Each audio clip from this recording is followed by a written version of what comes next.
하나의 그 테마입니다. 테마가 하나인데 뭐라고 여기서 자세히 말씀드리기는 그렇지만 테마가 하나인데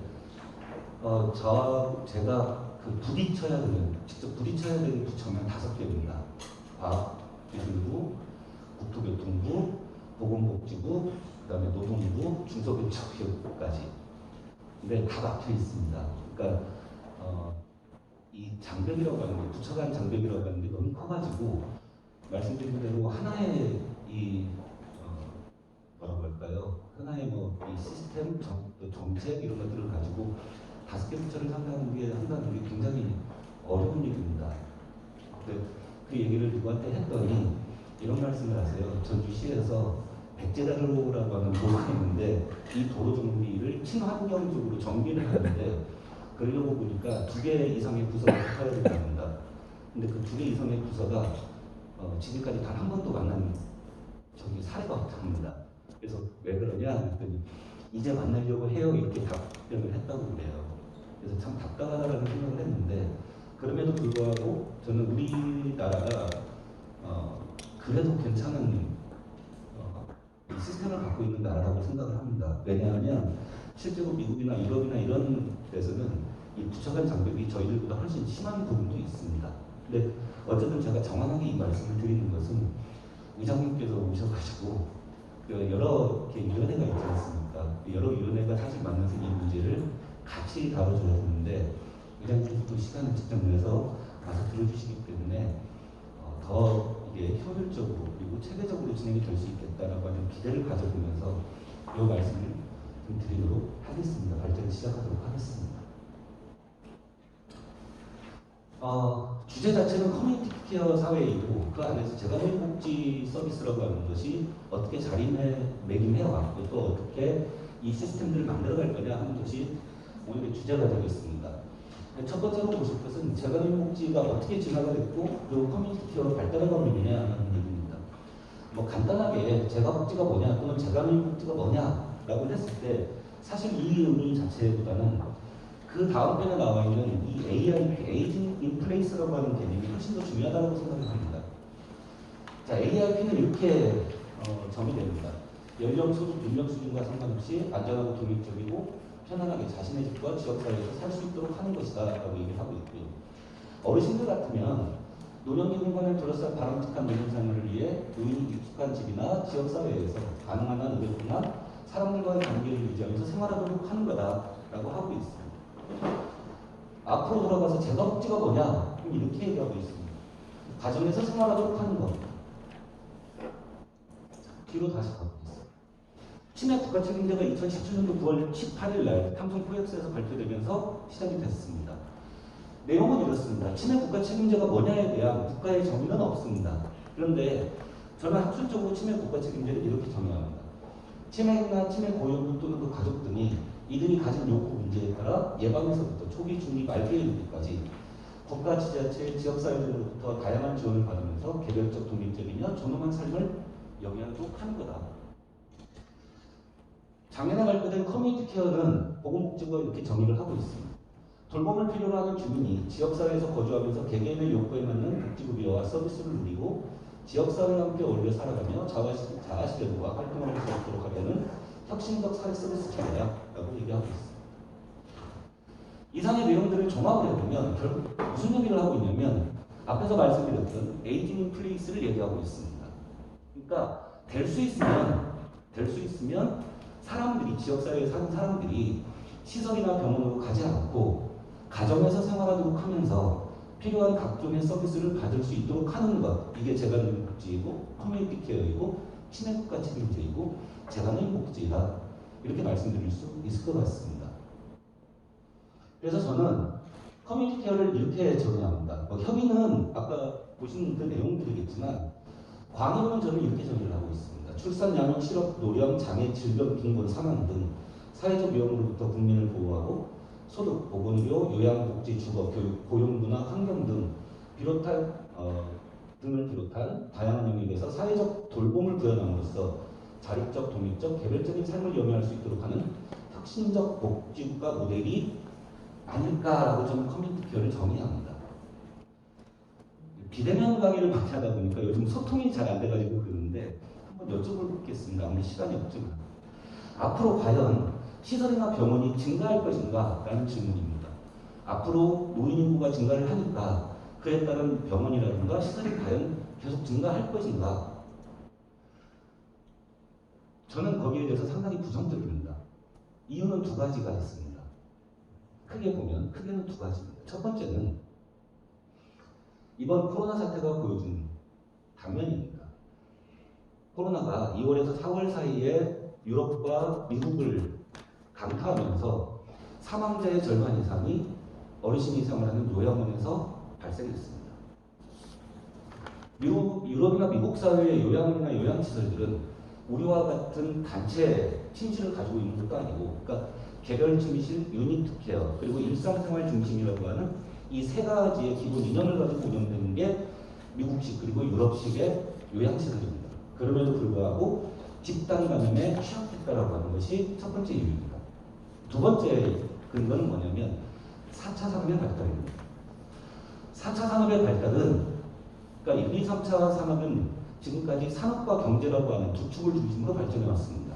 그런데 4차 산업은 AIP와 연동되어 있습니다. 앞에서 말씀드린 에이징 인 플레이스와 그대로 연결되어 있습니다. 그러니까 사람의 삶의 질을 바꾸는데 4차 산업이 거의 에너지를 다 쏟고 있다 이렇게 보시면 되겠어요. 그건 지금 우리 생활에도 그대로 들어와 있고요. 그래서 이 4차 산업 기술들이 가정으로 침투하면서, 그러니까 주택, 주거로 침투하면서 가정 중심의 서비스를 제공할 수 있는 시스템을 만들어낼 거다라고 보고 있습니다. 그렇다고 한다면 방금 말씀드렸던 이 커뮤니티 케어라든가 재가복지가 앞으로 어떻게 가야 되고 얼마나 많은 중요성을 가지고 있는가 하는 것들을 역설적으로 보여주는 것이다 라고 말씀드릴 수 있을 것 같습니다. 커뮤니티 케어 발달사, 커뮤니티 케어라는 용어 자체는 최근에 등장한 내용이지만 사실 1987년도 재가복지에서부터 시작을 합니다. 지역사회보상의 부채, 그리고 95년도에 시작했던 시범사업을 했었던 보건복지사무소라든가 동복지업체, 착동, 그 다음에 치매국가 책임제 이런 식으로 계속 발전해온, 이름만 바꿔줘 왔다고 보는 게 사실은 맞을 것 같습니다. 그리고 올해부터 노인맞춤 돌봄이라고 하는 서비스도 시작이 됐습니다.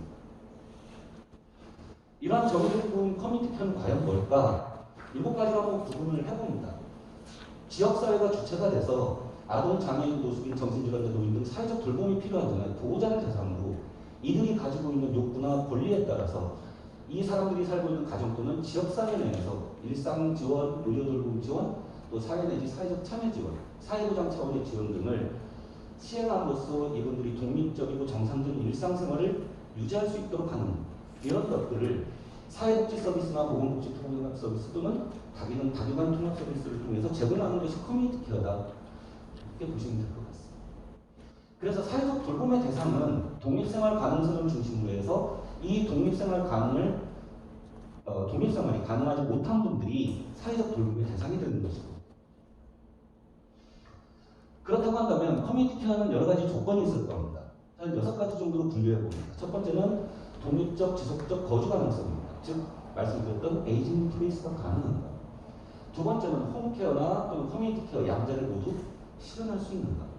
세 번째는 가정에서부터 지역 그리고 시설 다시 지역 또 홈으로의 순환 체계가 과연 가능한 것입니다. 네 번째로 시설 보호와 비교할 때 비용이나 효과성 측면에서 경쟁력을 가질 수 있는가. 다섯 번째로 지역사회 자원은 충분한가. 여섯 번째로 가장 중요한 것, 사례 관리가 과연 가능한 건가 하는 얘기입니다. 그런데 지금의 커뮤니티 케어의 시범사업 내용들이나 또는 복지부가 발표했던 커뮤니티 케어의 내용들을 보면 기본적인 한계들을 너무 많이 가지고 있습니다. 전달 체계상의 문제, 컨트롤 타워에 관한 문제, 케어 통합 창구, 기능 관련된 문제, 또 지역 케어회의와 희망복지 지원단 같은 이러한 문제들이 산적해 있습니다. 해결되고 있는 것들은 거의 없다고 보셔도 무방할 것 같습니다. 그리고 그 외에도 여러 가지 문제들을 가지고 있다. 그래서 핵심은 어떠한 통합적 방법으로 서비스를 적용하고 관리할 것인가가 핵심이 될 거다라는 말씀입니다. 저는 그래서 커뮤니티 케어 발달사에서 나타나는 근본적 한계들을 좀 짚어보고 싶습니다. 이것도 마찬가지로 6가지 정도로 제가 한계점을 제시를 하고 있습니다. 첫 번째로는 의료보건복지, 주거 등을 비롯한 다양한 영역을 아우르는 융합 시스템이 부재하다라는 얘기. 두 번째로 다기능 다학제의 접목이나 활용 시스템도 부족하다. 세 번째로는 규제 샌드박스나 개인정보 보호, 또 사회보장 제도의 지위, 체계와 관련된 법 제도적 정비 체계도 부재하다. 네 번째, 실질적인 서비스와 관련된 표준화라든가 규격화가 부재하다는 것을 또 지적할 수 있습니다. 표준화 지적 비규격화 문제는 쉽게 생각하셔도 되겠습니다. 예를 들어서 어떤 가정에 계시는 어르신에게 도시락을 배달해주는 서비스가 있는데, 예컨대 이 도시락을 배달해주는 서비스가 맞춤 돌봄 서비스에도 있고 재난노인 복지 서비스에도 있고 커뮤니티 케어에도 있을 수 있습니다. 물론 현재 제도적으로 장려하는 없습니다. 그런데 똑같은 도시락을 배달해주는 서비스인데 각각의 기록 방식이나 기록 양식이 서로 다릅니다. 서식이 다르다는 얘기입니다. 그렇기 때문에 서식이 다르다, 시스템이 다르다는 얘기는 뭐냐면 그 어르신에게 도시락을 배달해 준다는 사실을 다른 기관이나 지역이나 또는 지자체가 관리 감독하는데 한계가 발생한다는 얘기를 하는 겁니다. 이게 표준화와 규격화의 문제입니다. 다섯 번째, 시스템을 이용한 컨트롤 타워를 부재합니다. 여섯 번째로는 아까 말씀드렸던 순환체계, 이 순환체계에 대한 시스템도 없다라고 하는 게 근본적인 한계다. 그래서 저는 나쁜 표현을 하면, 극단적인 표현을 하면 지금 정부가 추진하고 있는 커뮤니티 케어도 곧 한계점에 부딪힐 거다. 더 이상 나가지 못할 거다라고 판단하고 있습니다. 본격적으로 커뮤니티 케어와 노인 같은 돌봄 그리고 재난노인 지원 서비스에 대해서 한번 좀 알아보도록 하겠습니다. 사실 굉장히 어려운, 그래서 제가 민감하다고 말씀을 드렸습니다. 왜냐하면 두 가지 정책, 커뮤니티 케어와 노인 맞춤 돌봄 서비스는 정부, 그러니까 보건복지부의 정책을 중심으로 발달해 왔던, 진행되어 가고 있는 상황이고, 가운데 있는 재난노인 지원 서비스라고 하는 것은 노인복지법 제38조를 근거로 해서 수행되고 있는 사업이기 때문입니다. 그런데 말씀드린 대로 세 가지가 비슷합니다. 목적만 살펴보도록 하겠습니다. 커뮤니티 케어 목적, 아까 말씀드린 대로 소득 보건의료, 요양, 복지, 주거 등을 비롯한 이런 여러 영역에서 사회적 돌봄이 필요한 사람들을 대상으로 지원하는 혁신적 사회 서비스 체계다, 이렇게 얘기를 하고 있습니다. 노인 맞춤 돌봄 서비스는 이렇게 얘기합니다. 지역 실정이나 대상자 필요에 맞는 맞춤형 서비스 제공 및 다양한 자원 연계를 통한 지역사회 돌봄 기능 강화와 민간복지 전달 체계 공공성, 책임성 강화를 통해 효율적 사업 체계를 구축하고 고비용 돌봄의 진입을 예방하는 것을 목적으로 하고 있습니다. 그러면 재난노인 지원 서비스는 뭐냐? 경제적, 정신적, 신체적 이유로 독립적인 일상생활을 영위하기 어려운 노인과 복지사각지대 노인 등에게 일상생활 지원을 비롯한 각종 필요서를 서비스를 제공함으로써 지역사회 내에서 건강한 생활을 영위하는 데 어려움이 없도록 예방적 복지 실현, 사회 안전망을 구축하겠다라고 하는 게 재난노인 지원 서비스. 다시 말씀드려서 여기에서 말했던 혁신적 사회 서비스 체계, 여기에서 말하고 있는 고비용 돌봄 진입 예방이라고 하는 게 이 안에 같이 있다는 얘기예요. 결국 다 중복되는 지금 사업이라는 얘기예요. 나머지는 참고하시기 바랍니다. 서비스 내용도 나와 있는데 이것도 굉장히 유사한 같은 서비스이기 때문에 이거에 대해서도 말씀드리지 않겠습니다. 자료를 참고하시면 되겠습니다. 복지부는 재난노인 지원 서비스와 맞춤 돌봄 서비스 간의 관계를 그림으로 이렇게 표현을 하고 있습니다. 그런데 실제로 이게 구분 가능하느냐, 현장에서는 구분 가능하지 않다라는 게 문제입니다. 자, 노인 관점에서 보는 우리 법제상 돌봄 체계의 현황입니다. 사실 법제상이라고 하고 있지만 법제라고 말씀드리기 어려운 부분이 이 맞춤 돌봄 서비스이긴 합니다. 왜냐하면 맞춤 돌봄 서비스는 법적 근거를 가지고 있지 않는다라고 표현하는 게 맞습니다. 왜냐하면 노인 맞춤 돌봄 서비스의 법적 근거라고 복지부가 제시하고 있는 규정이 뭐냐면 노인복지법 제27조의 2에 있는 홀로 사는 노인 등에 대한 지원입니다. 이걸 근거로 해서 맞춤 돌봄 서비스를 제공한다라고 하고 있는데 맞춤 돌봄 서비스의 대상자는 독거노인에 한정되지 않습니다. 잘 아시겠죠? 근데 27조의 2는 방금 말씀드렸습니다. 독거노인을 위한 지원 체계입니다. 그렇기 때문에 과연 27조의 2라고 하는 규정이 이 노인 맞춤 돌봄 서비스의 법적 근거가 될 수 있는가 하는 문제입니다. 정확하지 않다라고 보는 겁니다. 그 외에 대해서는, 그리고 재난노인 지원 서비스와 커뮤니티 케어에 대해서는 결국은 대상자가 같다라고 보시면 되겠습니다. 같은 대상자니까. 자, 그러면 커뮤니티 케어에서 재난노인 지원 서비스의 방향을 한번 보시겠습니다. 재난노인 지원 서비스에 대한 점검이 필요합니다, 사실. 우리가 재가노인 지원 서비스라고 하는 게 1987년부터 시작이 됐다고 말씀드렸고 지금 40년을 향해서 달려가고 있습니다. 이런 상황 속에서 우리가 한번 되돌아봐야 할 부분도 분명히 있습니다. 몇 가지를 보면 예방에 충실한 거예요. 클라이언트에 무엇을 지원해야 되는가? 문제인가? 욕구인가? 권리인가? 생활인가? 하는 거예요. 또 다양한 서비스를 적절히 개별화시켜서 그 사람에 맞게 제공할 수 있는 것. 충분하고 다양한 자원을 확보할 방안은 무엇인가? 전주시에서 보고서가 하나 저한테 갔습니다. 그 보고서를 봤는데 정말 저희 지역을 제가 욕하는 것은 아니고요. 그냥 제 개인적으로 너무 아쉬웠던 게 뭐냐면 우리는 지금까지 이 복지 문제를 생각할 때 어떻게 접근을 하냐면 욕구 대비 자원으로 접근을 합니다. 자원 대비 욕구로 접근을 하고 있습니다. 그러니까 다시 말씀드려서 우리 지역이나 기관에 어떤 자원이 있고 그 자원을 어르신에게 어떻게 클라이언트에게 제공해 줄 것인가를 관점을 가지고 접근했어요. 근데 그렇게 해서는 문제가 해결되지 않는다는 거죠. 접근 방식은 욕구 대비 자원이 돼야 돼요. 어르신이 어떠한 욕구들, 클라이언트들이 어떠한 욕구들을 가지고 있으며 그 욕구에 맞는 자원들이 이 지역에 있는가 없는가 여기서부터 시작을 해야 된다는 거예요. 없는 자원들은 발굴을 해내야 되는 거죠. 없는 자원들은 제도적으로 만들어줘야 됩니다. 그런데 우리는 항상 있는 자원만을 가지고 얘기하고 있어요. 이것도 문제가 된다는 거죠. 사회보장, 사회복지 전달체계의 변화에 대해 역동적인 어떻게 전문성을 강화할 것인가 하는 것들이 점검의 대상이 될 거다 하는 거예요. 그래서 커뮤니티 케어에서 재가노인 지원 서비스 키워드를 좀 보면 저는 이렇게 한 12가지로 정리를 합니다. 앞에서 다 말씀드렸던 거. 지역을 중심으로 예방적 관점에서 전문성을 가져야 되고 특히 그러한 서비스들은 클라이언트가 가진 욕구와 문제에 대해서 즉시 그곳에서 제공할 수 있어야 된다. 개별화시켜줘야 되고 또 하지만 그것들이 기관 간 연계를 가지고 있을 수 있어야 되고 순환체계도 갖춰야 되고 그러기 위해서는 컨트롤 타워, 플랫폼도 가져야 되고 또 흔히 말하는 이 케어패스라는 말은 사실 치매에서 나오는 말입니다. 케어패스 포 디멘시아라고 해서 치매의 중증도에 따라서 기관들, 자원들을 어떻게 배치하고 연결할 것인가 하는 것이 케어패스의 개념인데 사실 여기에 치매라는 말을 빼면 어르신들의 상태에 따라서 상황에 따라서 어떻게 대응하는 지역체계를 만들어줄 것인가 하는 얘기하고 똑같게 됩니다. 보호의 연속성이 확보되어야 되고 기능을 재정립시켜줘야 되고 그것들이 다학재단 융합으로 접근할 수 있어야 된다라고 하는 키워드를 갖게 되는 거예요. 그래서 키워드 오픈 커뮤니티에서의 재가노인 복지의 역할은 기관이 관할하고 있는 지역의 노인 대상으로 예방적 관점에 따라서 사례 관리를 수행할 수 있는 전문성, 그래서 즉시 그곳에서 제공할 수 있어야 되고 이용자의 욕구, 문제, 권리, 생활이 반영된 적절한 개별적인 서비스를 그 이용자의 신체적, 정신적, 사회적 상황 등에 맞도록 지역사회의 다양한 자원을 연계하되 2차적으로는 치료나 재활과의 순환적 체계를 구축함으로써 연속적 보호, 즉 보호의 연속성과 24시간 보호 체계를 실현하고 다른 학제나 기능 등 무학적인 서비스가 플랫폼에서 체계적으로 관리에 활용될 수 있도록 사회보장 전달 체계를 포함한 여러 기능들을 재정립하는 역동적 부처로서의 역할을 수행해야 된다라고 보고 있습니다.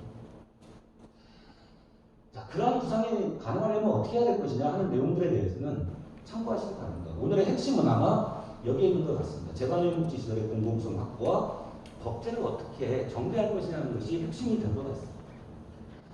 자, 그래서 마지막 테마로 커뮤니티 케어에서 충북 재가노인 지원 서비스를 통한 사회 안정망 구축 방안에 대해서 말씀드리도록 하겠습니다. 저는 아까 이 주제가 굉장히 민감할 수 있다고 말씀드렸던 게 똑같은 유사한 사업이 지금 3가지가 벌어지고 있다고 하는 이 사실을 우리는 부정할 수는 없습니다.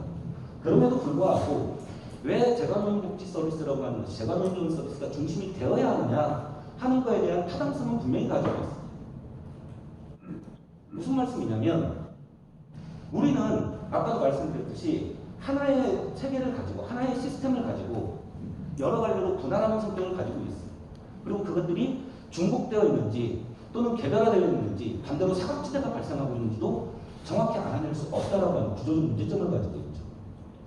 근데 재가노인 복지라고 하는 재가노인 지원 서비스라고 하는 것은 법적으로 기본적으로 법적 근거를 가지고 있다고 말씀을 드렸습니다. 법에 의해서 움직이고 있는 시스템입니다. 그리고 재가노인 지원 서비스가 맞춤 돌봄이나 커뮤니티 케어를 선도할 수 있는, 그러니까 끌고 갈 수 있는 이유 중에 하나는 뭐냐면 그동안에 30년 넘게 축적되어 온 경험과 시스템이 있다. 그럼 우리가 그런 것들을 생각하지 않고 어떠한 것들을 새로 만들려고만 하고 그것들을 통해서 뭔가가 바뀌어질 거다라고 하는 생각도 사실은 잘못됐다고요. 그러니까 이번에 맞춤돌봄이 시행될 때 가장 아쉬웠던 부분들이 뭐냐면 그걸 왜 재가노인복지 서비스, 재가노인복지시설에게 분할하지 않고 나눠주지 않고 자활이라든가 사회복지관이라든가 왜 이런 데까지 펼쳐갔을까? 물론 그거에 대해서 반론도 있을 수 있습니다. 당연히. 제 입장에서 제가 만약에 그런 쪽에 있다면 저도 충분히 반론을 제기할 수는 있을 거거든요. 민감한 부분이기 때문에 더 이상 말씀드리지 않겠습니다. 자, 그러면 어쨌든 간에 우리는 어떻게 해야 될 것인가 하는 얘기입니다. 조례 제정을 통한 법적 안전성을 좀 확보할 필요가 있다고 봅니다. 일단 조례 하나만 좀 보시겠습니다. 커뮤니티 케어 조례가 있고 치매관리 조례가 있고 재가노인 지원 서비스에 관한 조례들이 있습니다. 커뮤니티 케어는 주로 시범사업 지역을 중심으로 해서 만들어지고 있고요. 전국에서 최초로 만들었던 데가 전주입니다. 전주시 노인 지역사회 통합돌봄 지원에 관한 조례입니다. 제가 만들었습니다. 제가 만들어서 시의회에 넘겨드리고 또 시의회님께서 이거 발의하셔가지고 제정됩니다. 재가노인 지원 서비스 조례가 있습니다. 전국에서 최초로 만들었던 게 전라북도 재가노인 복지시설 등 지원에 관한 조례 제가 만들었습니다. 제가 만들어서 전라북도 의회 의원님들과 같이 의원님들께서 발의해 주셔가지고 통과된 조례입니다. 치매 조례가 있습니다. 충남과 화성, 경기도가 있는데 치매는 조금 다양하게 나타납니다.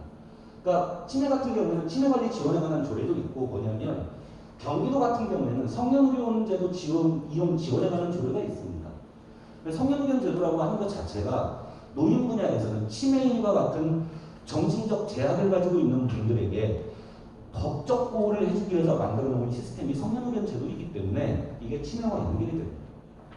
그래서 특히 이번에 커뮤니티 케어 조례를 전주시에서 만들 때 굉장히 고민을 많이 했던, 제가 개인적으로는 고민을 많이 했던 부분이 뭐였냐면 역시 커뮤니티 케어는 재가노인 지원 서비스나 치매와 연결될 수밖에 없는 거고 이 세 가지가 결국은 조합될 수밖에 없는 건데 이것만 별도로 띄어가지고 조례를 만드는 게 어떤 의미가 있을 것인가. 그래서 저 나름대로 생각을 했던 것은 뭐였냐면 이 그림을 보면 안 될 것 같은데 고민을 했던 것은 뭐였냐면 시장께서, 그러니까 조례를 통해서 지자체 단체장께서 그 어떠한 기관을 이런 서비스, 커뮤니티 케어를 제공할 수 있는 기관으로 지정을 할 수 있도록 하는 이런 방안을 채택할 수밖에 없었던 한계도 좀 가지고 있었습니다. 거기에 수행기관으로 재가노인 복지스럽게 담을 수만은 없었던 부분들도 있었다는 이런 부분도 좀 말씀을 드릴 수밖에 없는 상황입니다. 어쨌든 그래서 이러한 조례 현황들을 봤을 때 이런 제안을 좀 해볼 수 있겠다는 생각이 들었습니다. 뭐냐면 충청북도 지역사회 통합돌봄을 위한 재가노인 복지 지원시설의 기능 및 지원 등에 관한 조례. 자, 이런 형태로 좀 만들어 볼 수 있지 않을까. 그래서 커뮤니티 케어와 치매와 재가노인 지원 서비스라고 하는 것을 하나에 좀 담아낼 수 있지 않을까라는 생각을 좀 해봤었고요. 물론 제가 커뮤니티 케어 조례를 만들 때 한 가지만 더 말씀드린다면 처음 만들었던 안은 노인에 한정되지는 않았습니다. 이것도 마찬가지죠. 그러니까 사회적 돌봄이 필요한 모든 지역사회의 주민을 커뮤니티 케어 대상자로 보고 서비스를 제공할 수 있도록 하는 이런 조례를 말씀을 드렸다가 안은 됐었는데 의회에서 노인 쪽으로만 좀 하자, 시범사업이 노인으로만 하고 있으니까 좀 한정해서 해야 되겠다라고 말씀을 하셔서 이렇게 좀 나왔습니다. 자, 그래서 이렇게 한번 구상을 해보는 겁니다. 시스템상으로. 고령자 안심센터, 지금 제가 치매 안심센터라는 말을 쓴 것은 치매 국가책임제 때문에 그렇습니다. 그러니까 가만히 한번 생각을 해보십시오. 어르신은 한 분이신데 서비스를 받아야 되는 어르신은 한 분입니다. 근데 이 어르신은 치매가 있습니다. 그리고 국민기초생활수급자입니다. 그러면서 독거노인입니다. 가족이 없어서 어려움을 겪고 있다고 한번 생각을 해보십시오. 그러면 이렇게 서비스가 제공될 겁니다. 치매 안심센터를 통해서 치매 지원에 관한 서비스가 제공됩니다. 두 번째로 국민기초생활수급자이기 때문에 그것과 관련된 지자체나 기관 등을 통해서 서비스가 또 제공될 겁니다.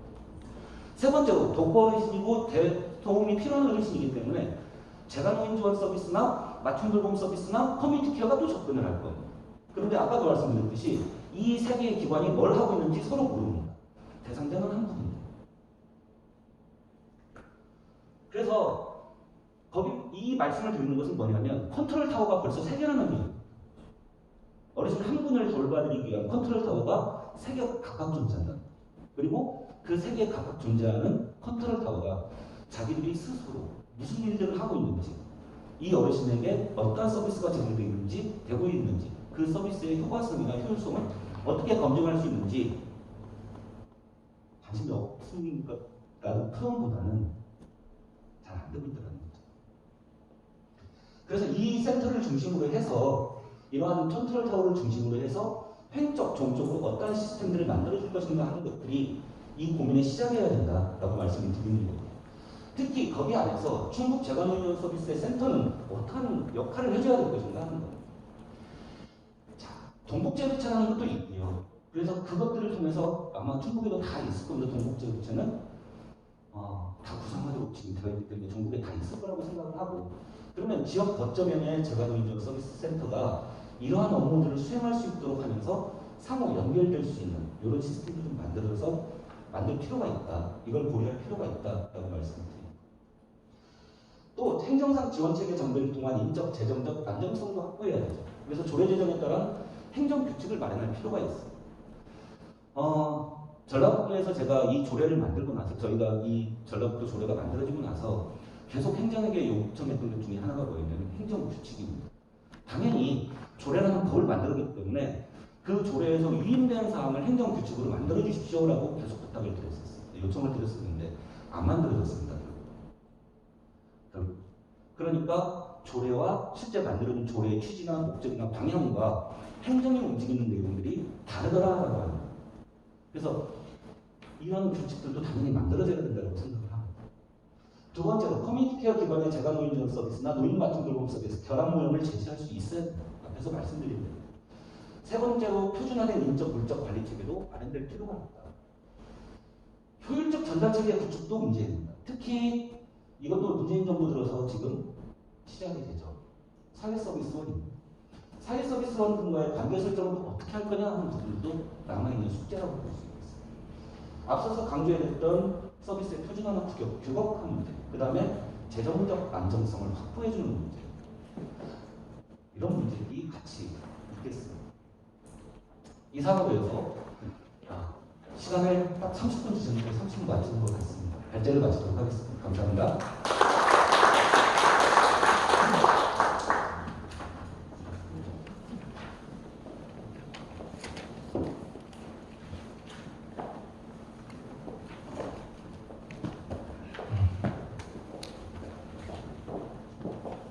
지금부터는 이승계 위원님께서 주관하여 본격적인 토론을 시작하겠습니다. 출연자분들께서는 지정된 자리에 착석하여 주시기 바랍니다.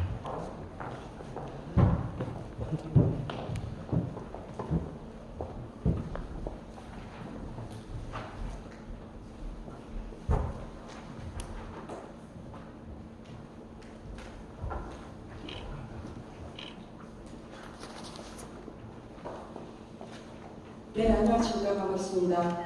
네, 충북 재가노인복지 사회적 안전망 구축 강화 정책 토론회 2부 네, 토론 사회를 맡은 충청도의회 정책복지위원회 부위원장 이수희입니다. 인사드리겠습니다.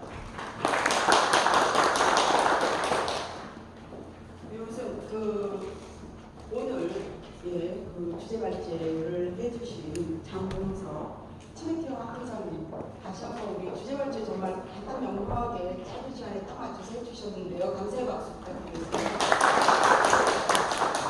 네, 이어서 또 혼자 소개해드리겠습니다. 아까 물론 일부 사회자께서 소개를 하셨지만 다시 한번 얼굴 보고 소개를 해드리도록 하겠습니다. 의령 통합노인지원센터의 정성남 센터장님 소개하겠습니다. 안녕하세요. 충북 재가노인복지협회 이영민 부회장님이십니다. 네, 충청도의회 의견회 최경천 부위원장님이십니다. 네, 충청도 노인장애인과 김정기 과장님 나오셨습니다. 네, 좀 전에 우리 장봉석 센터장님께서 장봉석 센터장님 또 노인종합센터장님이시기도 하시네요. 치매피와 회장님께서 전주에서까지 이렇게 오셔서 오늘 주제 발제를 해주시는데요. 정말 간략하게 아주 요약해서 잘 해주셨습니다. 이 주제 발제에 대해서 토론으로 바로 들어가도록 하겠습니다. 정선남 노인지원센터장님 의령에서 오셨습니다. 의령 상당히 멀잖아요. 박수를 좀 맞아주시기 바랍니다. 네, 경남 의령에서 온 정선남이라고 합니다. 저도 간단하게 한 10분 내로 하면 되죠? 네, 다시 안내드리겠습니다. 토론은 10분씩 하는 거라고요. 예, 이따가 또 추가로 하실 말씀이 있거나 플로어에서 질의가 있으시면 응답하는 데 시간을 좀 드리도록 하겠습니다. 네, 시작해 주시기 바랍니다. 네, 대부분이 이제 현장에서 지금 이와 같은 일을 하고 있는 분들이 계시기 때문에 바로 저는 현실적인 문제로 들어가도록 하겠습니다.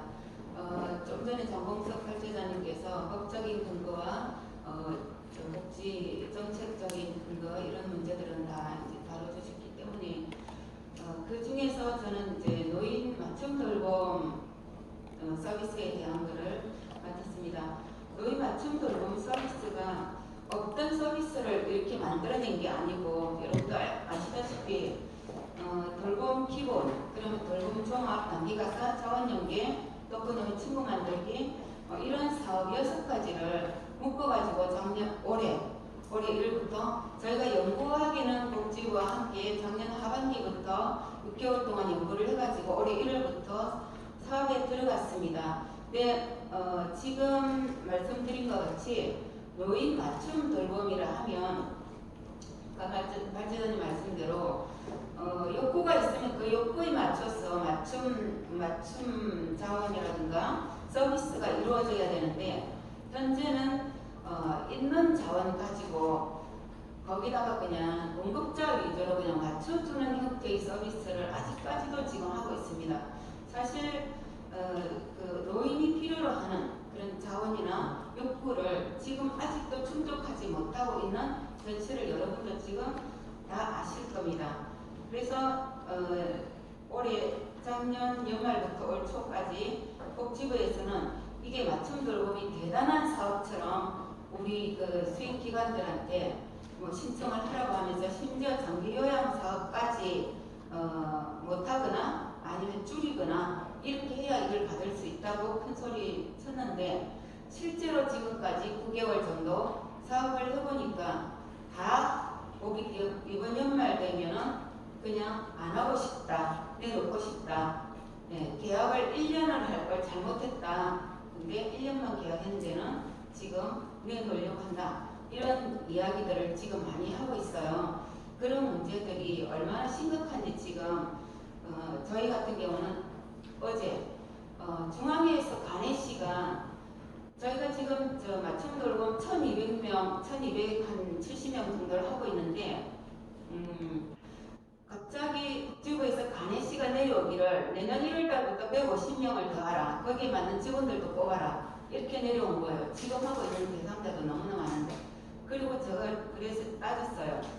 왜 우리 지역에 필요한 대상자가 더 필요하면 더 필요하다고 우리가 지역에서 요청을 해야지 복지부에서 이만큼 더 늘려라. 직원도 이만큼 뽑아라. 하고 그거를 일방적으로 관리실을 내려주느냐. 그거는 맞지 않다. 그래서 우리 1200명도 지금까지 하던 것도 우리 못하겠다. 잘라달라. 이렇게까지 어제 우리가 요청을 했더니 분해 계장님하고 주무관하고 막 뛰어와가지고 사정을 할 정도로 지금 현재 그런 문제가 지금 있습니다. 그 다음에 맞춤 돌봄을 하면 서비스를 다양하게 한다고 했는데 그 문제도 역시 올해 물론 코로나라는 그런 악재가 있긴 있었지만 지금 굉장히 지금 힘들어하고 있습니다.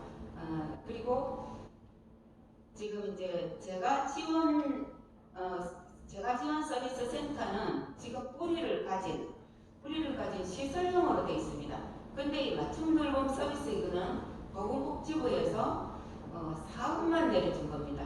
말하자면 그냥 지역에 있는 어떤 기관에 그냥 얹어준 겁니다. 사업만, 서비스만. 그러면 그렇게 하려면 그분들을 대상자 한 1000명 60명 이상씩 아니면 직원 한 80명 이렇게 되는 사람들을 관리할 관리자를 줘야 되는데 그것도 안 주면서 그냥 맞춤 돌봄 서비스라는 이런 대단한 사업이 있으니까 이거를 하라. 실제로 저희가 해보니까 어떻습니까? 그 부분을 전체를 관리할 사람이 있어야 되는데 사람이 없어요. 결국은 우리 제가 지원 서비스 센터나 아니면 노인복지관에서 받았으면 노인복지관의 어느 특정 직원이 그 일을 관리를 해야 됩니다. 그래서 이거는 지금 정말 잘못됐다고 생각하고요. 그럼 지금 예산을 보면 국비가 70%, 광역지자체가 9%, 기초지자체가 21% 이렇게 돼 있는데 지금 그 예산을 가지고 쓸 수 있는 게 딱 인건비밖에 없어요.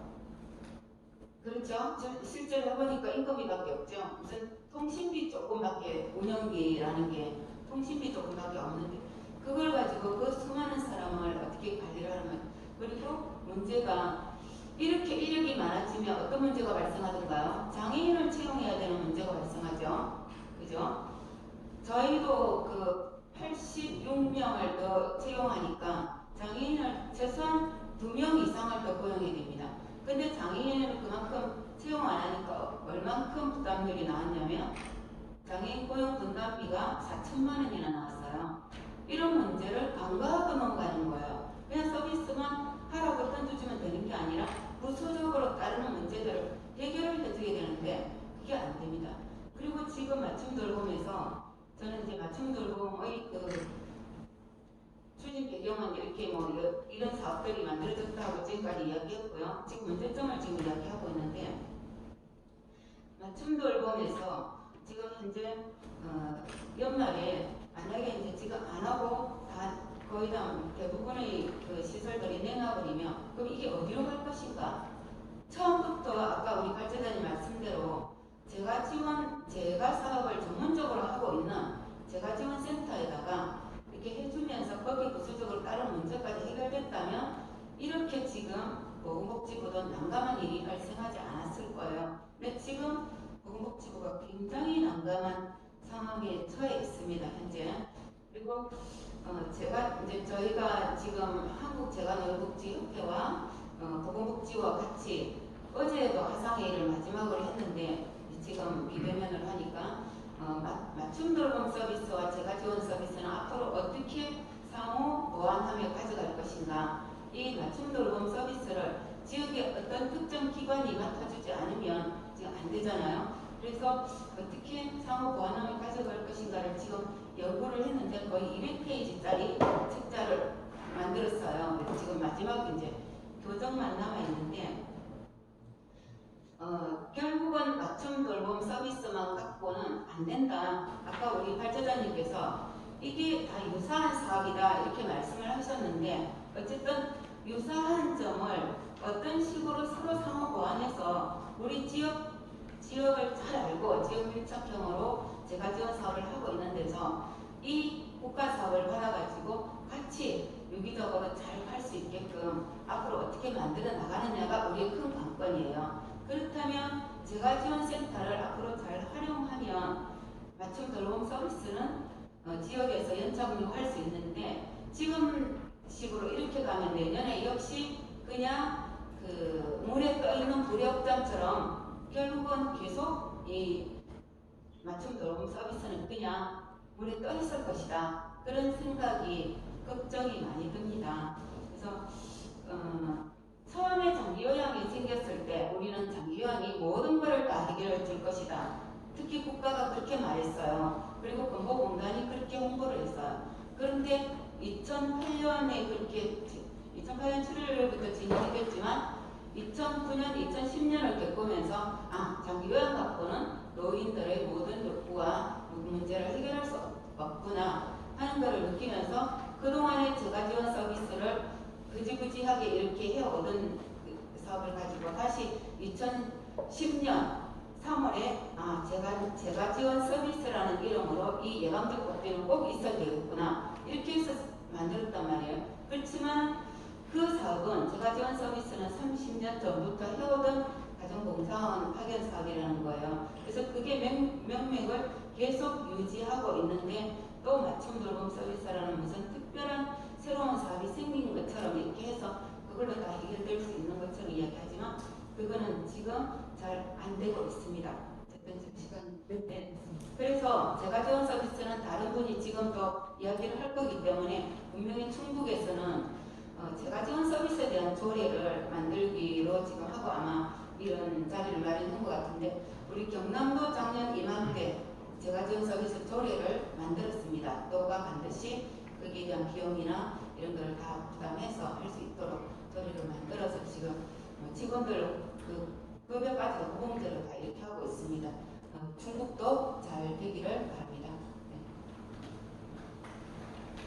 네, 정말 상대가 이루어졌습니다. 네, 결국은 이게 맞춤 돌봄 서비스는 사업에 불과하다. 기존에 재가지원 서비스가 있었는데 그것과 함께 통합이나 이런 방식으로 했었어야 했는데 이렇게 사업을 던져주고 인건비나 운영비 거기에 관련된 예산도 전혀 지원하지 않은 이런 시스템에는 문제가 있다. 2021년에는 좀 더 심각해질 것이다. 그래서 앞으로도 보완할 대책을 우리가 함께 마련해야 된다. 이런 말씀하셨고요. 주례에 관한 말씀해 주셨습니다. 네, 다시 한번 정선남 센터장님께 감사드립니다. 이어서 충북재가노인복지협회 이영민 부회장님의 토론 듣겠습니다. 그럼 박수로 맞아주시기 바랍니다. 네. 안녕하십니까. 충북재가노인복지협회 이영민 부회장입니다. 먼저 재가노인지원 서비스와 또 충북의 재가노인지원 서비스 지원 조례를 위해서 멀리에서 오셔서 좋은 말씀해 주신 한국재가노인복지회 전 부회장이시면서 현재 치매케어협회 회장님이신 장문석 회장님께 감사 인사드립니다.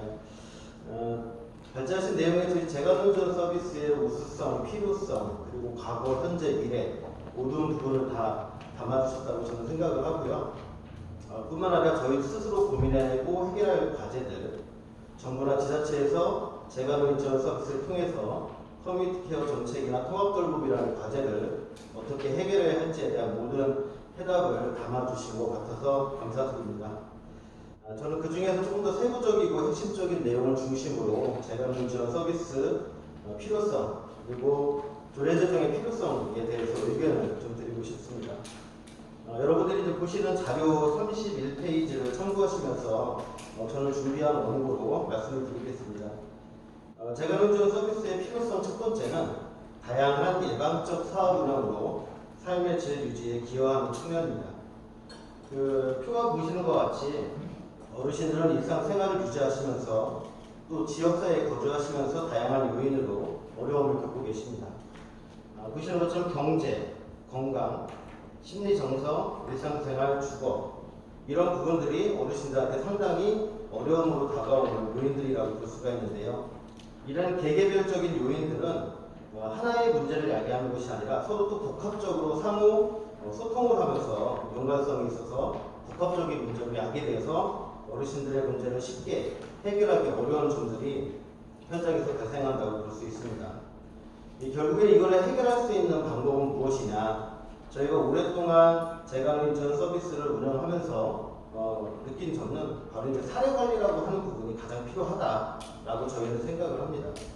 하나씩 문제들을 분석을 하고 또 서로 연관성이 어떻게 되어 있는지도 분석을 통해서 이를 토대로 사전 평가하고 서비스 지원 계획을 수립하고 그리고 평가하는 체계로 인해서 어르신들의 문제를 조금씩 풀어나가거나 욕구를 해소해서 지역사회에서 원하시는, 그러니까 지역사회에서 원하시는 기간까지 사실 수 있도록 만족도를 유지하면서 사시는 것.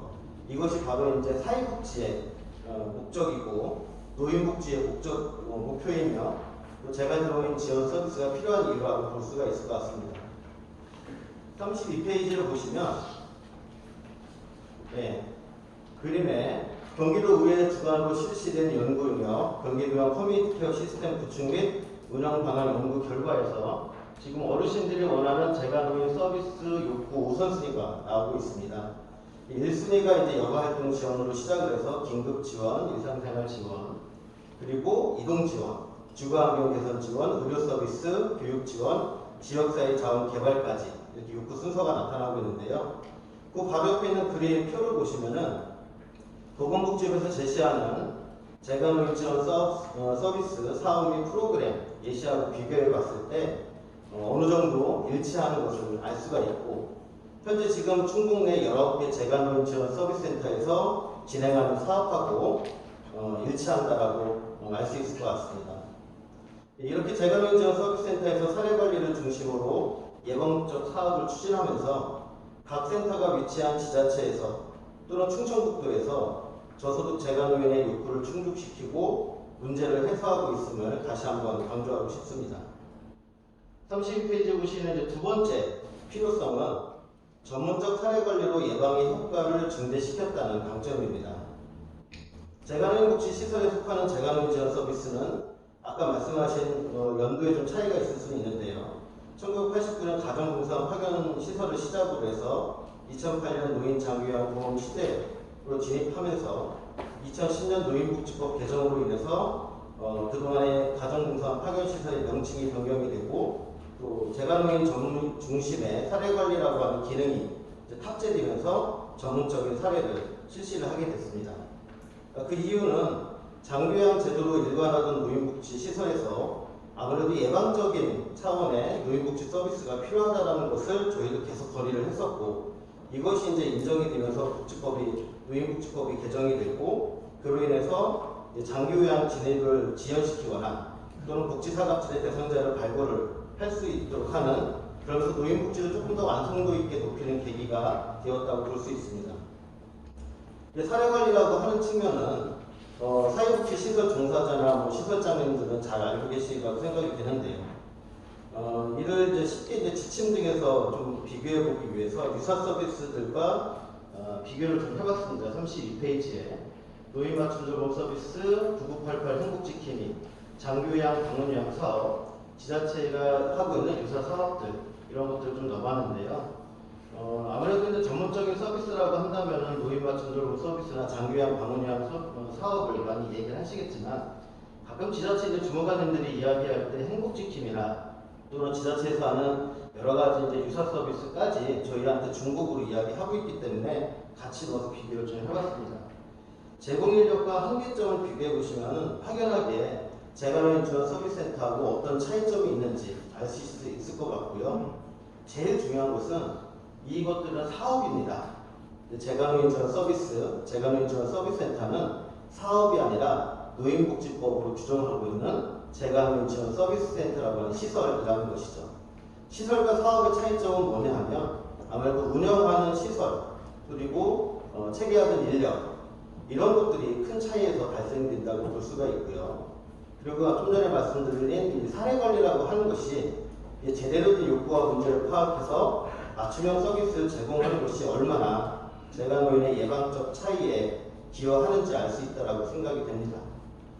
어쨌든 사례 관리라고 하는 부분이 중요하다고 본다라고 하면, 사례 관리는 전문적인 자격이라든가 경험의 전문 인력과 전문화된 사례 관리 프로그램을 통해서 이걸 통해서 실현할 수 있는 것이 가장 적합하다고 볼 수가 있습니다.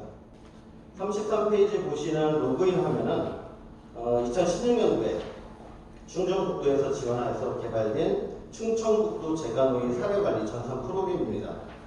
사례관리 현장에서는 사례관리를 제대로 하려고 하더라도 현장 업무라든가 이런 부분들 때문에 문서 작업이나 체계화된 사례관리 과정을 일괄적으로 다 처리하기가 좀 어려운 사항들이 있습니다. 그래서 충북 재가노인복지협회하고 충청북도하고 손을 잡고 조금 더 전문화된 사례관리를 위한 프로그램을 개발해서 현재 운영 중에 있습니다. 33페이지 밑에 보시면 이제 사례로다가 좀 나와 있는데, 서비스 계획서. 그래서 이제 사례관리 시스템 안에 이런 계획서라든가 기초면적기록지, 사전기록지, 이런 사례관리와 관련된 모든 것들이 편의성으로 제공됨으로 인해서 사례관리 실무자들이 적극적으로 사례관리가 실현될 수 있도록 하는 데 많이 기여하고 있습니다. 재가노인 지원 서비스의 필요성 세 번째는 노인 돌봄과 관련된 사업 개발에서 항상 재가노인 지원 서비스는 우선적으로 거론된 시설이라는 것입니다. 지금 보시는 34페이지의 첫 번째에 나오는 것은 노인 맞춤 돌봄 사업의 초기 추진 방안인데요. 이때 당시만 하더라도 저희가 재가노인 지원 서비스 센터의 전국에 있는 센터들의 의견을 받아서 한국재가노인복지협회에서 회원들의 의견을 받아서 보건복지부에다가 통합돌봄과 관련된 의견을 제안한 그런 사항으로 만들어진 초기 사항입니다. 지금 이제 이런 통합체계 추진 방안 초기 화면을 보시면 이 부분에서도 재가노인 지원 서비스가 지금 운영되고 있는 일련의 과정이 바로 저희하고 많이 일치하다라고 하는 것들은 지금 참여하신 시설장님들은 잘 아실 거라고 생각이 됩니다. 그리고 밑에 있는 아까도 이제 발제에서 보셨던 보건복지부 노인보건복지 사업 안내의 재가노인 지원 서비스 지침에 나와 있는 이제 화면인데요. 그러니까 맞춤돌봄이라는 것이 비록 만들어지긴 했지만 초기부터 보건복지부에서는 이 한계를 인식하고 있었습니다. 저희가 계속적으로 그 문제점을 거론했기 때문이죠. 그래서 결국에는 재가노인 지원 서비스가 보완 체계로 작동해서 적합한 서비스를 제공하도록 지금 지침상에 명시가 되어 있는 것을 보실 수 있을 것 같습니다. 이제 커뮤니티 케어라고 하는 정책이 우리나라에 시행이 되면서 어느 분야에는 상관이 없겠지만 저희 노인 분야만 좀 집중해서 본다라고 하면 재가노인 지원 서비스센터의 운영 방식이라든가 지역사회 네트워크 그리고 사례관리 핵심 기관으로 지금 이루어지고 있는 측면으로 봤을 때 35페이지 첫 번째에 나오는 지금 현재 일본에서 추진하고 있는 포괄케어 지원센터라고 하는 것은 그 역할과 재가노인 지원 서비스 센터의 역할이 근본적으로 동일하다라고 볼 수가 있을 것 같습니다. 그런데 이런 부분에서 재가노인 지원 서비스 센터를 지원하기 위한 조례 제정의 필요성에 대한 부분을 더 말씀을 드리고 싶습니다. 첫 번째는 충북 도내 복지 서비스의 불균형 문제를 해소하기 위해서 조례 제정이 필요합니다. 2018년도를 마지막으로 2019년도부터 도비 매칭이 풀리기 시작을 하면서 충북 도내의 지자체의 재가노인 지원 서비스 지원 보조금 상황은 조금 심각하다고 생각합니다. 2019년도에 대비하면 5천이 제일 많이 보조금을 지급받고 최저 지역인 단양, 영동, 제천 있는데요. 그 차이가 이제 2,720만 원 정도로 나타나고 있고 2020년도가 돼서는 3,372만 원으로 19년도에 비해서 20년도에 952만 원이라고 하는 차이가 더 발생이 됐습니다. 특히 제천 지역 같은 경우는 도비 매칭이 됐던 2018년도에는 1억 9천 조금 속도 좀 내주시면. 네, 그래서 이제 1억 9천 46만 5천 원이라고 하는 이제 그전 지원금을 받다가 오히려 더 낮아지는 문제가 좀 생겼다라는 부분이 있을 수 있습니다. 두 번째는 커뮤니티 케어 정책 시행에 따른 돌봄 시스템인데요.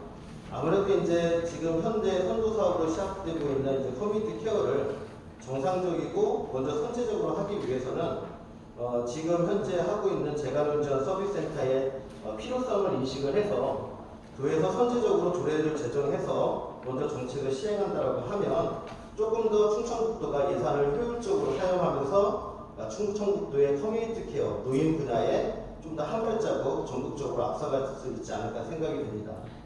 세 번째는 지금 현재 코로나 상황에서 이제 위기 상황 때 사회복지 시설의 기능이 많이 쇠퇴하고 있습니다. 특히 집합적인 복지 서비스를 제공하는 기관들에서는.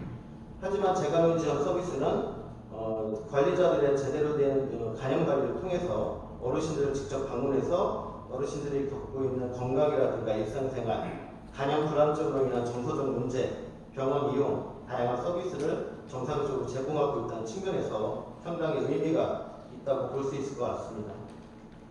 나머지는 이제 참고로 보시면 좋을 것 같은데, 그래서 이제 경기도 같은 경우가 이제 대상을 확대하고 52개소에서 56개소로 1억 2천에서 2억으로 보조금을 인상한 사례도 있고요.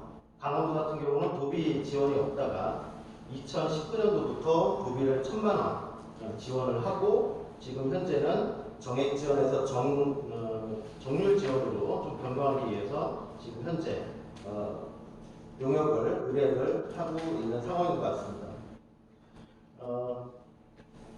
예, 마무리하겠습니다.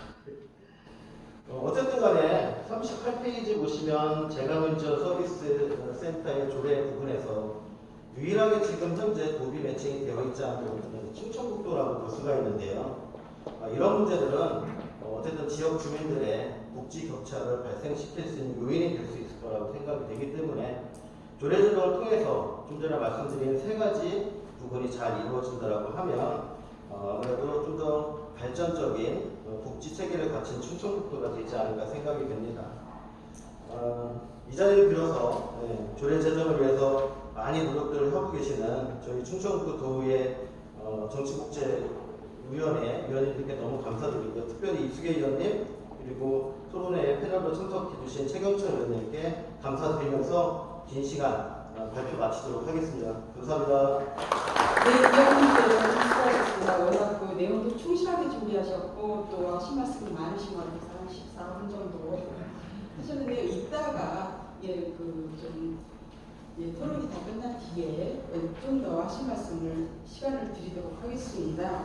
그래서 그 재가노인 지원 서비스가 그 기존에 해왔었던 그 어떤 필요성 정말 어떻게 중심에 있었는지 그리고 그 사례 관리 중심으로 이렇게 그 전문적 사례 관리가 예방 효과를 증대시키고 있다는 점 강조해 주셨고요.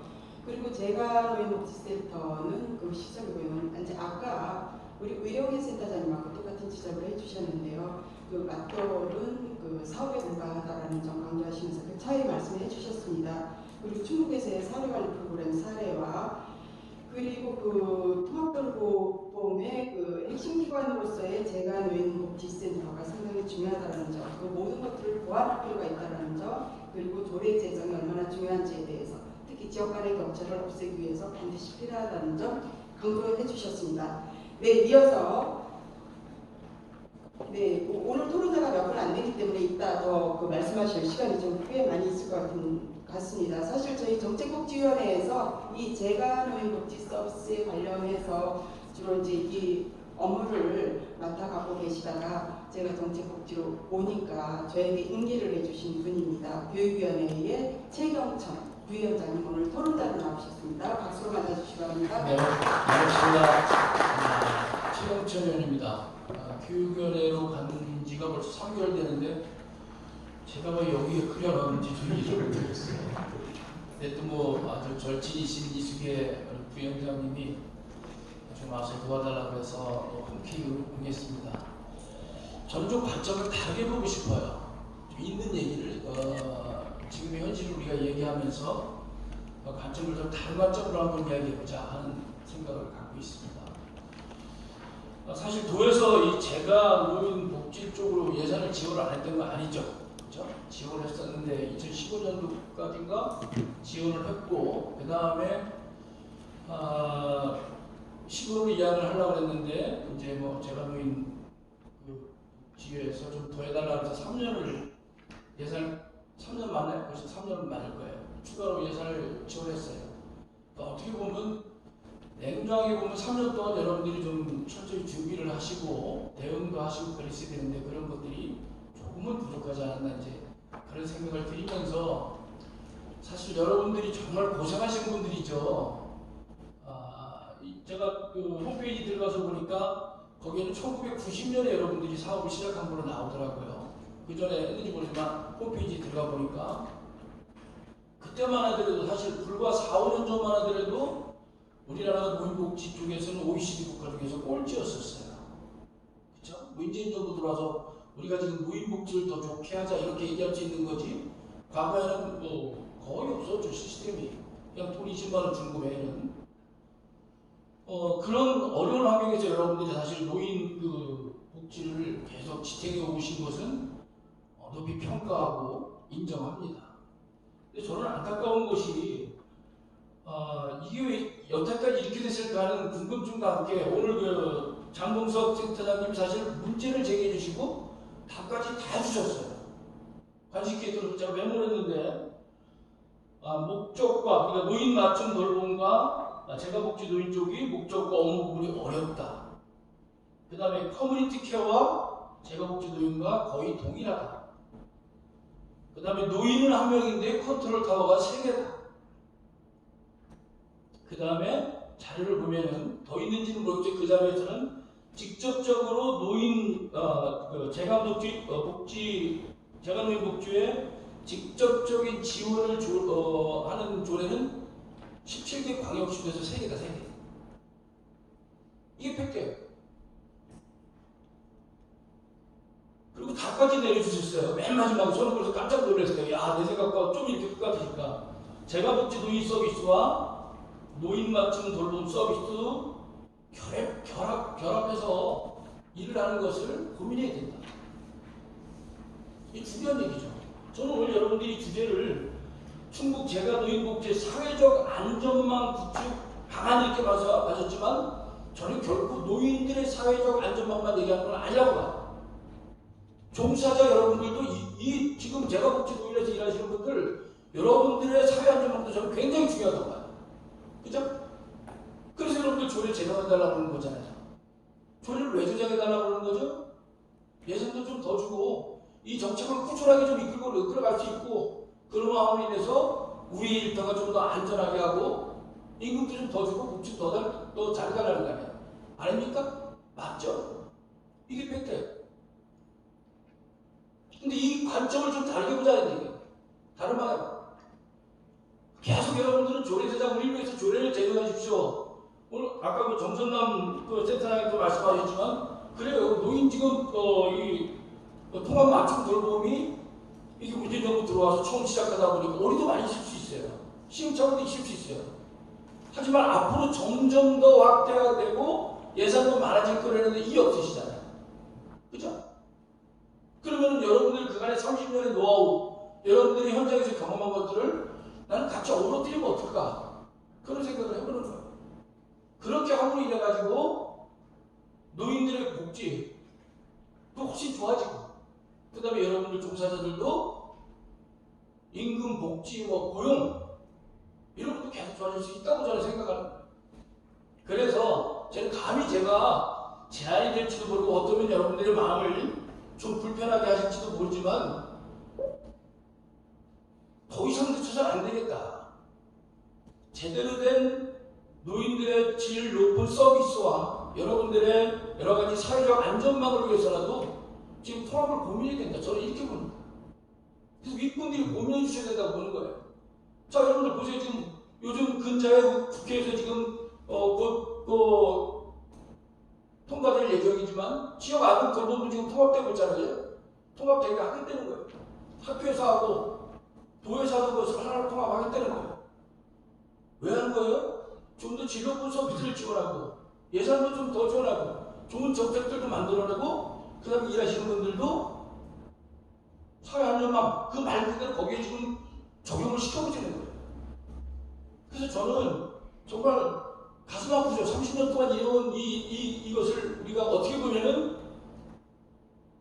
돌봄 서비스한테 뺏긴다 이런 생각할 수도 있지만 정말 중장기적으로 보고 여러분들이 그동안 고생해온 만큼 지금이라도 미래를 보장받고 아니면 또 더 질 높은 서비스를 하려고 한다면은 저는 통합을 고민해야 된다고.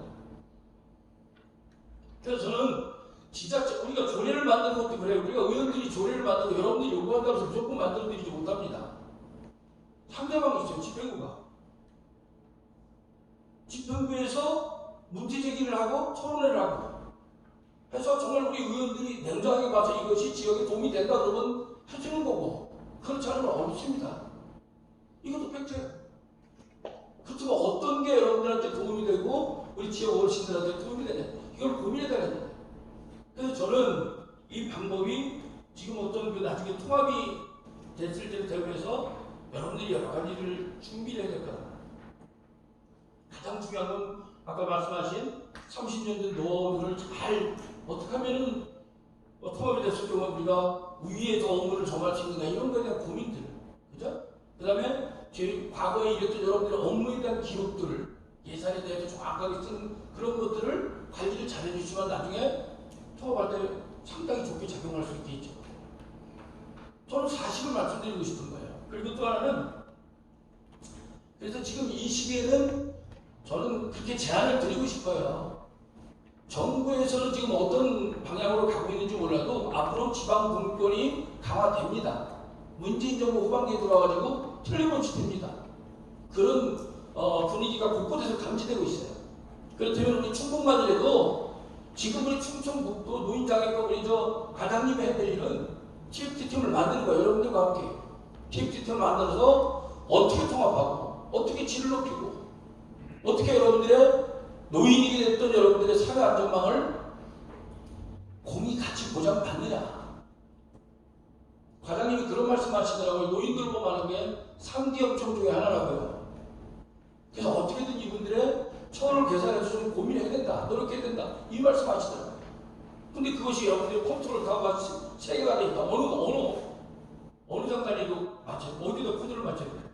그래서 저는 어렵고 힘이 드시겠지만 여러분들과 노인복지, 우리 충청북도에 노인 인구가 26만 명 되잖아요. 그 어르신들을 위해서 질병 서비스를 위해서는 통합을 고민해야 된다. 저는 냉정하게 이런 쪽으로 좀 방향을 말씀드리고 싶습니다. 이상입니다. 네, 진경철 의원님 수고하셨습니다. 감사합니다. 네, 그 주제발제자께서 문제 제기와 답변을 해주셨듯이 그 부분에 대해서 동의를 하시면서 사실은 제가 노인복지센터가 그동안 30여 년간 해왔었던 그 전문성, 그 노하우를 반영할 수 있도록 하기 위해서는 이 맞춤 돌봄 서비스는 앞으로 계속 발전을 해나가고 예산도 확대가 될 텐데 이것에 대해서 정말 신중하게 고려를 해서 통합하는 쪽으로 오히려 적극적으로 TF팀을 구성한다든가 우리 지역 차원에서 선제적으로 대응할 필요가 있다라는 의견을 주셨습니다. 그래서 그렇게 함으로써 우리가 애초에 아까 이제 주제발제자께서 말씀하신 지역과 지역사회에서 또는 가정에서 정말 돌봄을 받을 수 있는 그런 전문성이 확보될 수 있는 그런 모든 것들이 다 실효성이 있게 될 것이다라는 강조를 다시 한번 해주셨습니다. 이 부분에 대해서는 주제발제자나 토론자들께서 하실 말씀이 있으실 텐데요. 이따가 질의응답을 통해서 그 시간에 다시 한번 의견을 듣도록 하겠습니다. 네, 이어서 마지막 토론자입니다. 충청북도 노인장애인과 김정기 과장님 소개하겠습니다. 노인장애인과 김정기입니다. 앞에서 여러분들이 좋은 말씀을 많이 해주셔서 사실 오면서 오늘 말씀하신 걸 들어서 저는 여기서 말씀을 많이 드리는 것보다는 실제 하신 말씀을 듣고서 저희가 실제 일을 추진하고 어르신들 다른 일에 도움될 수 있는 방이 뭔가 이렇게 유용해서 이렇게 듣고 그런 생각을 하고 왔습니다. 저희 도에서 긴 말씀보다는 간단하게 몇 가지 말씀드리겠습니다.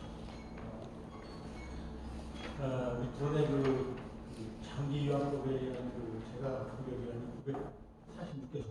그래서 방문요양소 829개, 제가 복지화가 200개소인데 총 946개가 있는데 제공 기관을 통해서 고령이나 노인성 질병 모르고 일상생활을 혼자서 수용하기 어려운 이들에게 신체 활동, 가사적인 서비스를 제공하고 있습니다.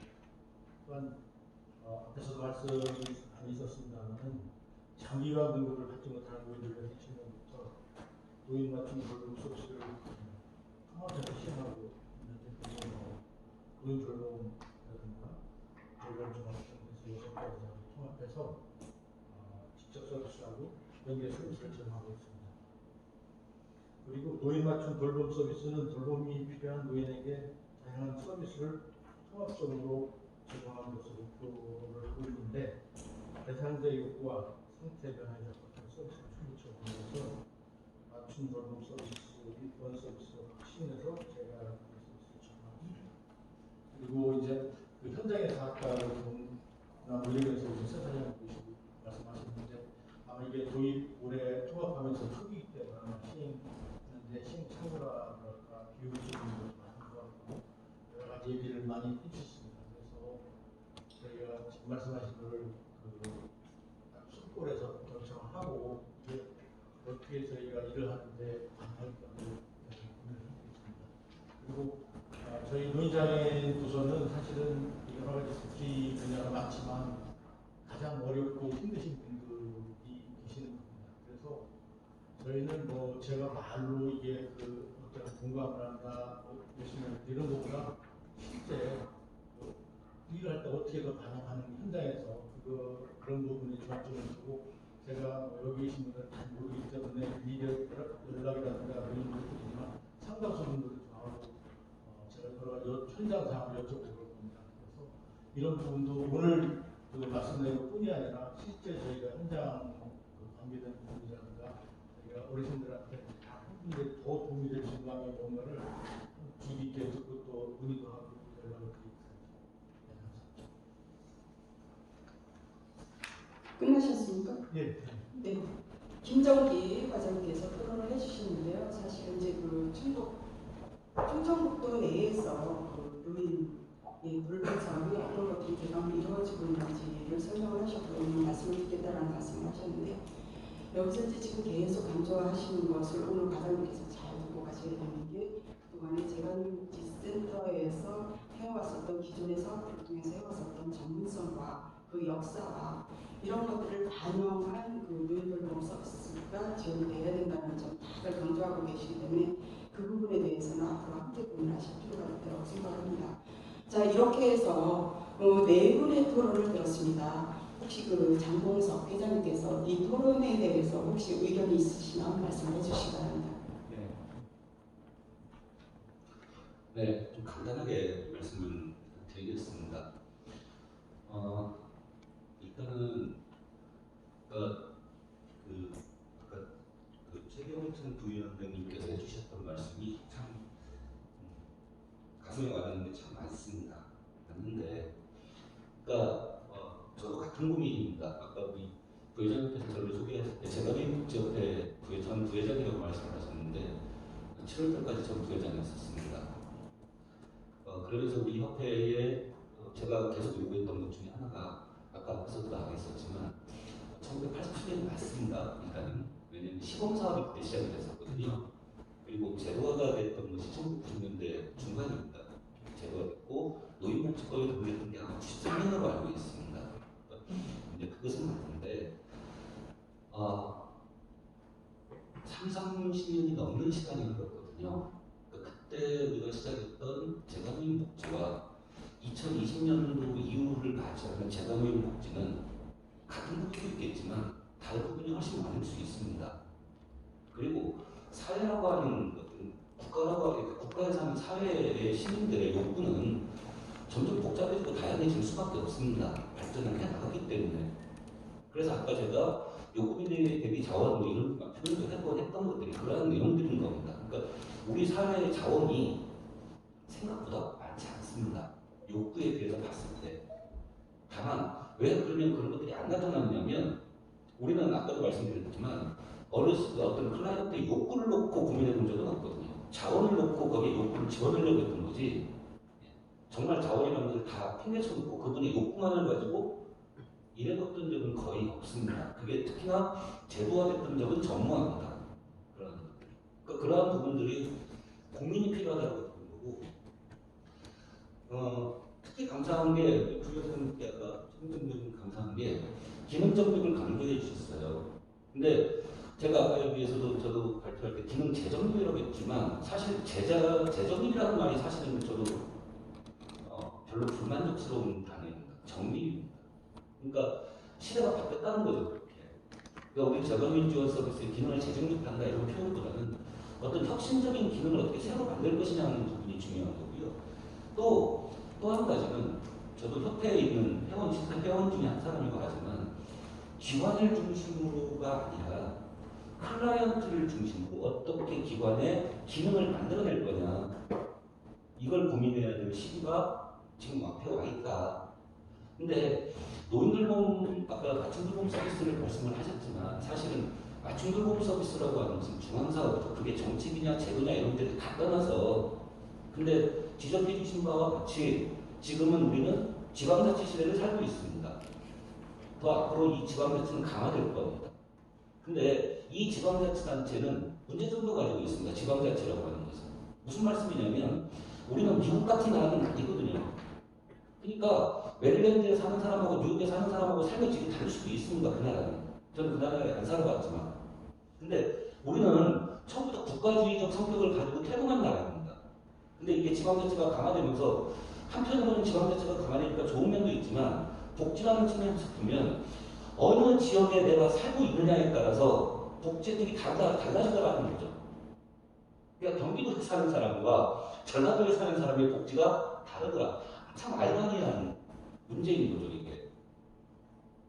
이런 문제들을 한편으로 그런 한계를 가지고 있는 거지만 또 한편으로 장점을 놓고 본다면 그 지방자치법이라고 하는 이 지방자치법이 지방자치단체에 부여하고 있는 예컨대 이 복지라는 시스템에 대해서 그러면 그 해당 지자체가 어떠한 관심과 이 지원을 가지고 더 접근하느냐에 따라서 그 지자체가 가지고 할 수 있는 모형 자체가 완전히 달라질 수 있다는 것은 한편으로 보면 기회인 겁니다. 그 지역에 살고 있는 클라이언트 입장에서, 그 지역에서 서비스를 제공하고 있는 기관들 입장에서 그것을 어떻게 추동해 나가고 지속적으로 끌어갈 거냐 하는 것들이 논의의 핵심에 되어야 되지 않겠느냐라고 하는 부분들에 대해서 저도 많이 고민이 필요하고, 그런 것들이 이번 기회를 통해서, 오늘 이 기회를 통해서 좀 확산되고 좀 체계적으로 정립해 나갈 수 있는 과정이 됐으면 좋겠다라는 말씀으로 대신하도록 하겠습니다. 네. 네, 장홍석 회장님 수고하셨습니다. 또 우리 토론자분 중에 네, 일단 토론자분 중에 혹시 각자 토론에 대해서 뭐 의견이 있으신 분 아니시죠? 네, 그럼 플러 질문으로 들어가도록 하겠습니다. 지금 오늘 함께하신 분들이 다 그 관계자분들이 많이 오셨는데요. 정말 그 오늘 주제 발제와 토론을 들으시면서 정말 이 말씀을 꼭 하셨으면 좋겠다. 아니면은 이 우리 패널들에게 혹시 질문하실 내용이 있으면 질문해 주시기 바랍니다. 없으신가요? 네, 김준환 교수 여기 마이크 좀 전달해 주시기 바랍니다. 네, 충북 노인종합복지관 김준환 단장입니다. 오늘 이렇게 충북 재가노인복지의 발전에 대해서 의미 있는 자리를 마련해 주신 위원장님께서 참석해 주신 우리 종사자 스님들 감사드립니다. 저 개인적으로 이제 제일 귀에 많이 들어왔던 얘기가 장봉석 회장의 얘기 중에 민감이었습니다. 민감을 떨어내야 된다고 저는 개인적으로 생각합니다. 저희 올바르게 재가노인복지 사업 잘 잡기를 위해서는 아까 말씀하신 대로 기관의 어떤 이해 충돌 뭐 이런 것들을 좀 내려놔야 되지 않냐라는 것을 좀 염두에 두시고 말씀드리겠습니다. 저희 복지관은 맞도를 사업의 광역 거점 기관을 수행하고 있습니다. 저희 아마 제가 알기로 재가노인복지센터가 충북에 19개 기관입니다. 그런데 맞돌에 참여한 기관은 4개 기관밖에 없습니다. 사실은 참여하는 이유는 여러 가지가 있습니다. 그게 하고 싶어서 안 한 것이 아니고, 하여간 여러 가지 제도의 출발과 관련해서 적극적으로 동의를 못한 부분도 있었고, 그렇게 해야지만 이 맞돌도 잘 잡을 수 있지 않냐는 고민이 있었습니다만, 그건 여기서 더 말씀드리지 않겠습니다. 저는 개인적으로 지역사회에서 보호체계는 연속성으로 구축이 되어야 된다고 생각합니다. 자립을 하실 수 있는 어르신들은 노인복지관에서, 경증의 어르신들은 재가노인지원서비스센터를 통해서, 중증 정도 되시는 분들은 맞돌을 통해서, 그리고 안전한 돌봄이 필요하신 분들은 장기요양 제도 하에서 보호를 받는 게 우리가 정책의 어떤 일관성을 가지고 보호의 연속성을 가질 때 바람직하다고 생각하고요. 물론 그 중간에는 교집합이 있을 수 있다고 생각합니다. 근데 그 교집합을 가지고 중복이다라고 공격을 할 수 있는 부분은 조금 과하지 않냐라는 생각이 들면서 좀 질문과 뭐 제안을 드리겠습니다.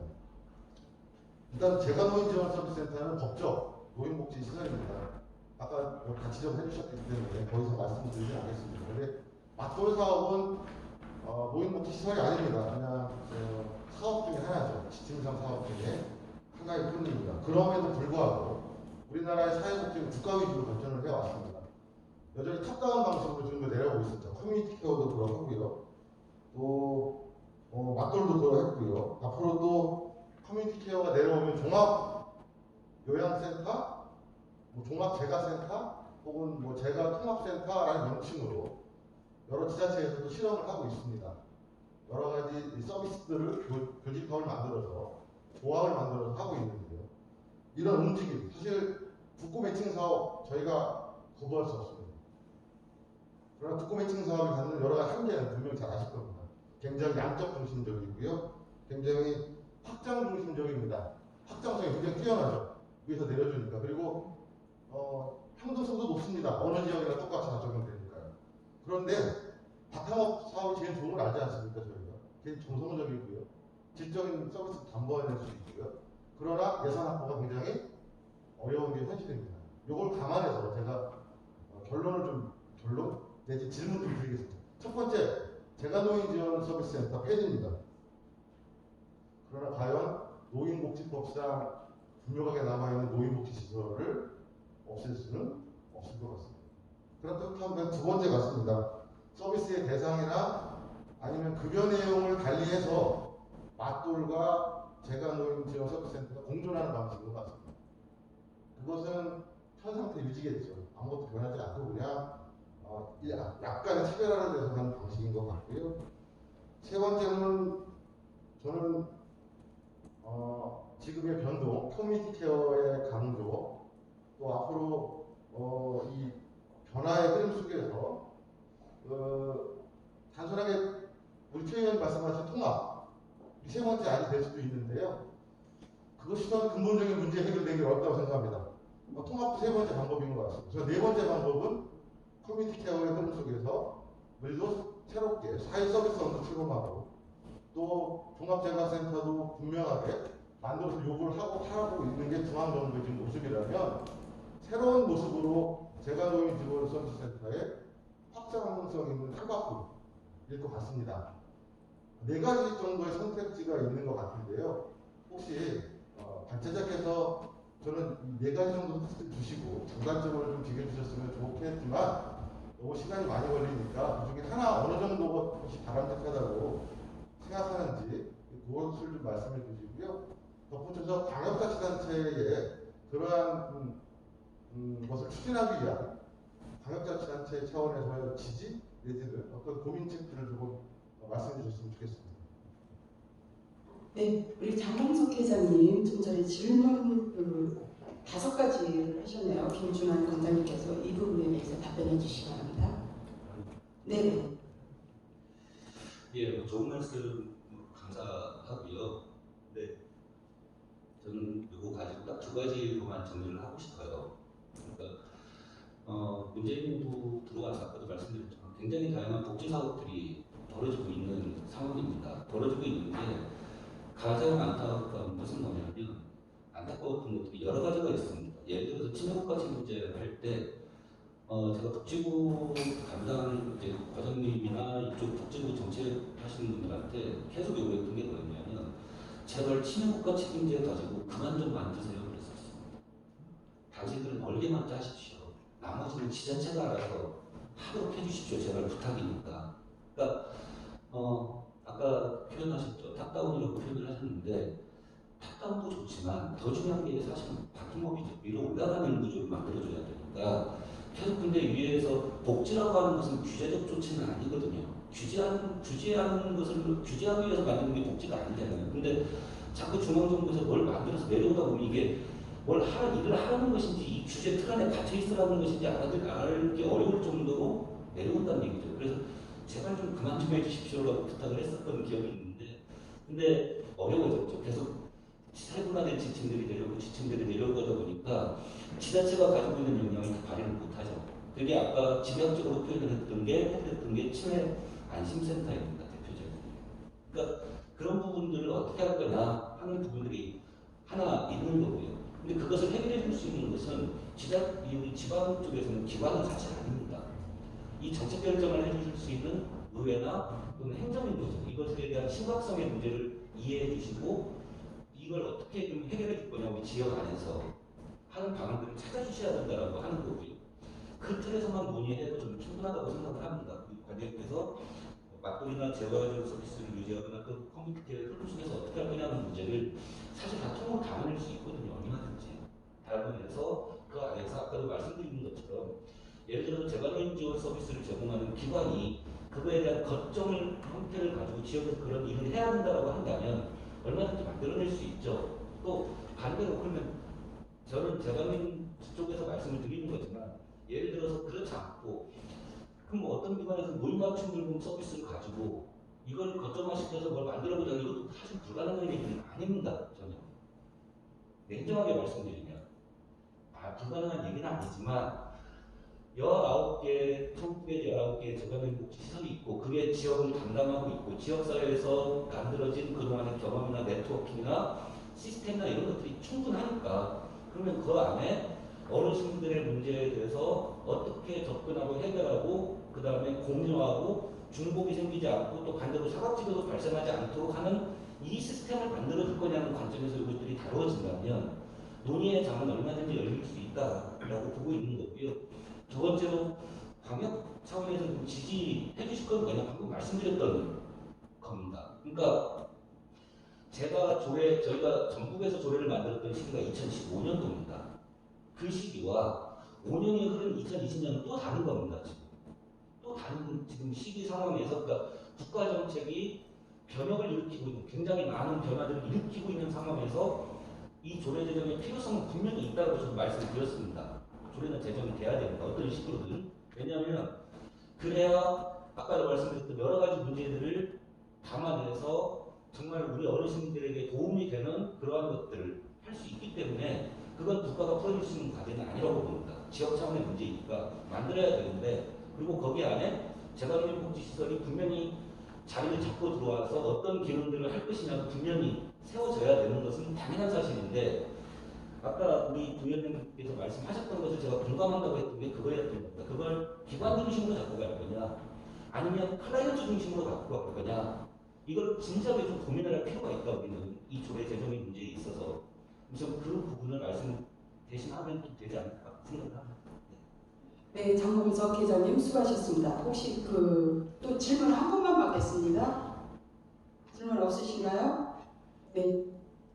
질문 없으시면 이 자리에 계신 그 토론자분들께 간단하게 한 2분 정도씩 마무리하실 수 있는 시간을 드리도록 하겠습니다. 먼저 의료센터장님 먼저 해주시기 바랍니다. 네, 오늘 이렇게 귀하고 또 소중한 자리를 마련했는데 이왕이면 좀 좋은 결과가 나오기를 바라는 마음에서 저희 경남 경우를 예를 잠깐 들겠습니다. 저희는 10년 전에 노인 1만 명당 재가노인 지원센터가 하나씩 필요하다라고 해서 그렇게 만들었는데 지금 며칠 전에 고령사회 위원회 회의를 하면서 보니까 노인 인구가 56만 명 그 사이에 12만 명이 늘어났더라고요. 그래서 거기에 대한 이제 금방 우리 장봉석 과장님께서 말씀하셨듯이 인구도 자꾸 노인 인구도 자꾸 늘어나고 지금 베이비붐 세대 들어가면서 늘어날 거고요. 그리고 아까 우리 도의원님 말씀하신 것처럼 직원들의 그 양질의 일자리, 안정된 일자리가 지금 보장이 돼야 되는데 지금 아마 충북은 3명 정도 돼 있을 거예요. 그래서 지금 5명 그러면 인건비가 지금 자격 근무한 횟수라든가 이런 거에 대해서 충분히 보장이 되는지 그거에 대한 보장이 안 된다면 결국은 안정된 일자리로 볼 수 없지 않나요? 그래서 그 부분에 있어서 적더라도 꼭 복지부 가이드라인을 처음부터 지킬 수는 없더라도 저희도 마찬가지예요. 경남도 복지부 가이드라인보다는 많이 약해요. 많이 약한데 단 내년에는 3% 올릴 수 있다. 그 다음에 또 5% 올릴 수 있다. 이런 식으로 정해놓고 자기가 근무한 호봉은 충분히 그걸 인정을 하고 있어요. 그것만 해도 직원들이 이직률이 적으면서 또 좀 전문화된 직원들이 많이 발생하고 그리고 충북의 재가노인 직원들의 역량이 충분히 강화될 거라고 생각합니다. 그리고 아까 우리 충북의 부회장님 말씀대로 지역 사례관리기관으로 자리 잡고 사례관리기관으로서 우리 지역에 발생하는 노인들에 대해서는 우리가 복합적인 문제를 가진 사람들에 대해서는 충분히 그걸 해결할 수 있어야 되는데 자꾸만 직원들 바뀌다 보면 사례관리 이런 것조차 제대로 못하게 됩니다. 그런 부분을 좀 전문화시킬 수 있는 그런 조례와 인건비도 좀 보장될 수 있는 그런 조례가 만들어졌으면 좋겠다는 생각입니다. 네, 정선남 센터장님 고맙습니다. 여기서 최경선 네.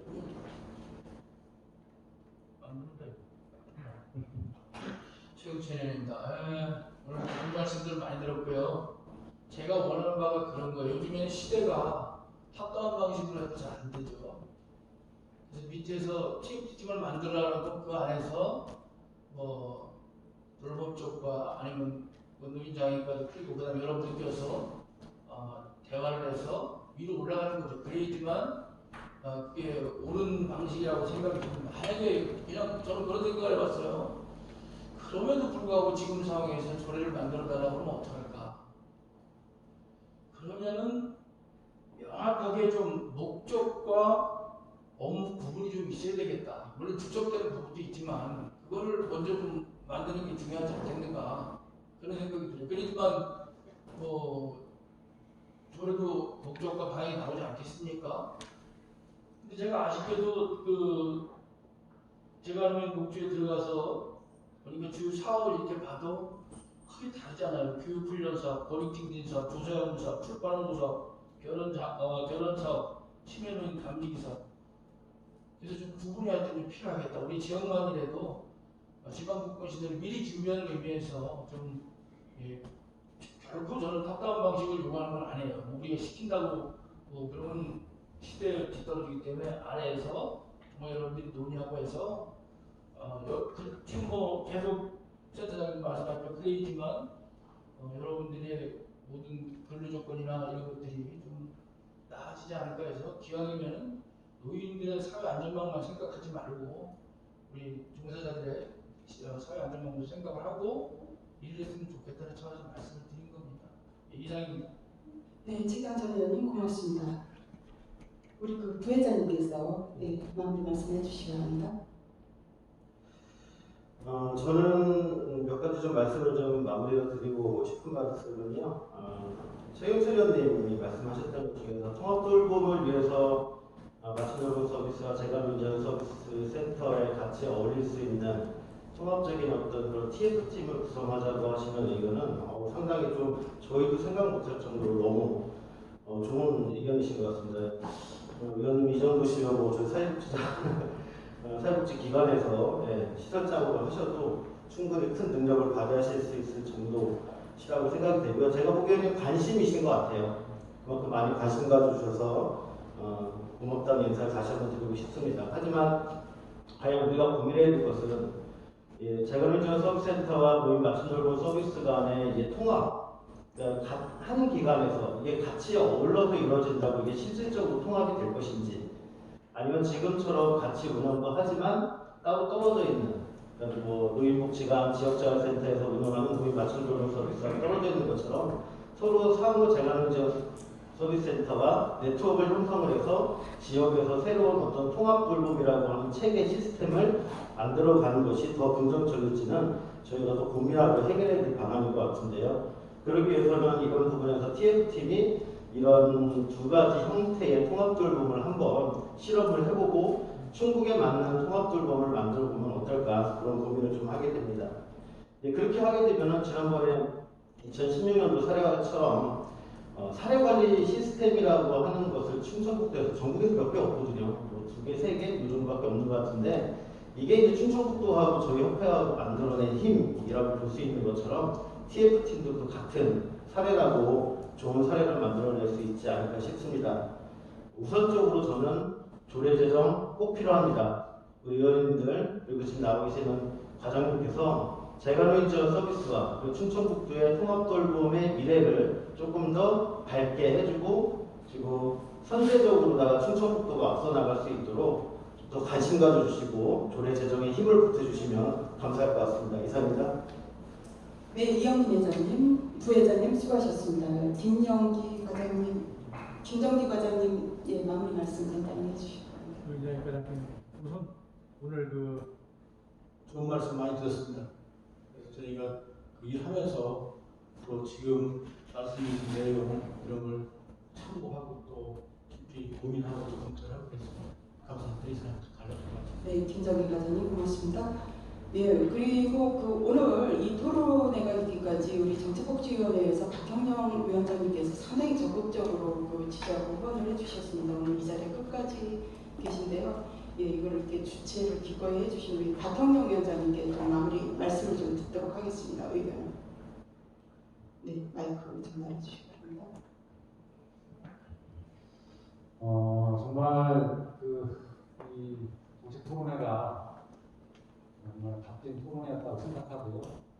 제가 이 정책위원회에 있으면서 이 돌봄 시스템에 대한 여러 가지 이제 고민들을 최경청년 그 당시에 상반기에 위원님들하고 많이 논의를 했었어요. 그렇지만 이게 아까 저희가 정봉서 발제자님이 말씀하셨듯이 상당히 민감하다.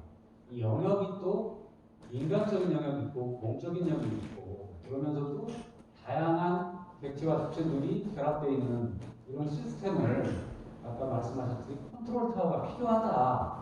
이런 부분들은 반드시 있어야 된다고 생각을 합니다. 이것이 어떤 규제를 위한 컨트롤 타워가 아니라 여기에 활력을 불어넣고 정말 제대로 된 삶의 질을 높일 수 있는 서비스의 질을 높이는 그런 컨트롤 타워는 필요하다. 그래서 우리 최경철 의원님이 말씀하신 그 TF팀을 구성을 해서 전체적으로 수기 과정을 가지는 민주적인 절차를 거쳐서 누구나 다 만족할 수 있는 시간이 더디간다 하더라도 그런 국민들을 당사자 주체들 간에 논의를 해서 이것이 과연 타당한 건가를 또 검토를 해보고 그러면서 오늘 나왔던 토론자들의 귀중한 말씀과 발제자의 주장 이런 부분들이 저희 정책복지위원회에서 공감을 충분히 하고 있고요. 이 토론회에 나왔던 중요한 의제들이 사장되지 않고 우리 정책복지위원회에서 이걸 이어받아서 되도록이면 정책에 반영될 수 있도록 집행부와 충분히 긴밀하게 협의를 하고 해서 우리 충청북도 많이 가지고 있는 특성 그리고 각 시군별로도 다 달라요. 그렇기 때문에 거기에 맞는 맞춤형 이런 돌봄 시스템이 될 수 있도록 최선을 다해서 노력할 것을 여기서 당부드리면서 인사에 감사하도록 하겠습니다. 수고하셨습니다. 감사합니다. 네,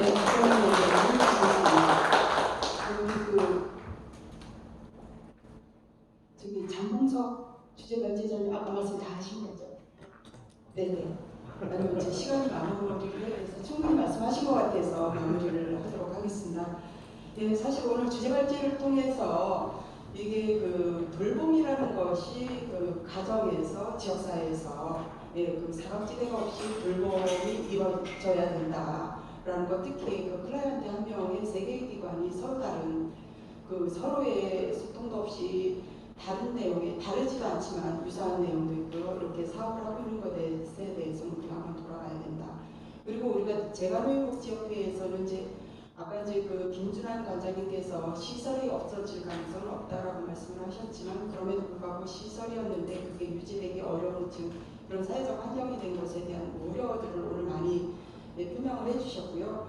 가장 많은 의견을 주신 것이 이건 진작에 통합적으로 함께 고민을 했어야 되는 거 아닌가, 중복되거나 아니면 그 운영에 있어서도 마찬가지고요. 저는 그 많은 그 재가복지센터들이 왜 이 맞춤 돌봄 서비스 제가 이제 정책복지에 온 지 얼마 안 돼서 잘 모르겠는데요. 왜 이 사업들을 지금 직접 못하고 계신 건지에 대해서 이제 궁금하기도 하고요. 그럼에도 불구하고 전문성과 지속성이 그 계속 확보되기 위해서는 여기에 대한 우리가 구체적인 정말 그 함께 고민하는 노력이 필요하다. 그리고 이 자리에 오신 분들이 그 부분에 대해서 긍정적으로 받아들여 주신 데 대해서 감사하게 생각합니다. 특히 통합 TF팀을 구성을 해서 함께 고민해놓은 방법 그리고 이 네트워크를 어떻게 할 수 있을지에 대해서 그럼에도 불구하고 이것들을 통합돌봄으로 갔을 때의 바람직한 조례 제정은 반드시 필요하다라는 말씀해 주셨고요. 우리 위원장님과 동료 최경천 의원님께서 정말 조례 제정을 하기 위해서는 이런 모든 것들이 합의가 되는 과정과 절차와 그런 그 내용으로 반영이 되어야 된다는 말씀을 해주셨습니다. 그리고 우리 김정기 과장님께서 사실 이 자리에 나오기 상당히 좀 부담스러워 하셨음에도 불구하고 기꺼이 나오셨습니다. 오늘 감사하다는 말씀드리고요. 다시 한번 주제발제를 해주신 장봉석 회장님과 네 분의 토론자에게 여러분 감사의 박수 부탁드리겠습니다. 이것으로 오늘 토론회를 마치면서 정말 끝까지 여러분께서 진지하게 함께 이 토론을 임해주셔서 너무 감사하다는 말씀드리고요. 오늘 그 돌아가시는데 저희가 이렇게 마스크를 쓰고 토론을 했지만 다음에는 TF팀 구성이라든가 이런 부분들에 대해서 아마도 김정기 과장님과 우리 위원장님께서도 많이 신경을 쓰실 것 같습니다. 좀 더 정말 그 사각지대 없는 충북 지역의 그 저희 지역사회의 돌봄이 노인 돌봄이 이루어질 수 있도록 하기 위해서 우리 함께 하겠다는 약속 드리겠습니다. 여러분 수고 많이 하셨습니다. 이상 토론을 마치겠습니다. 내일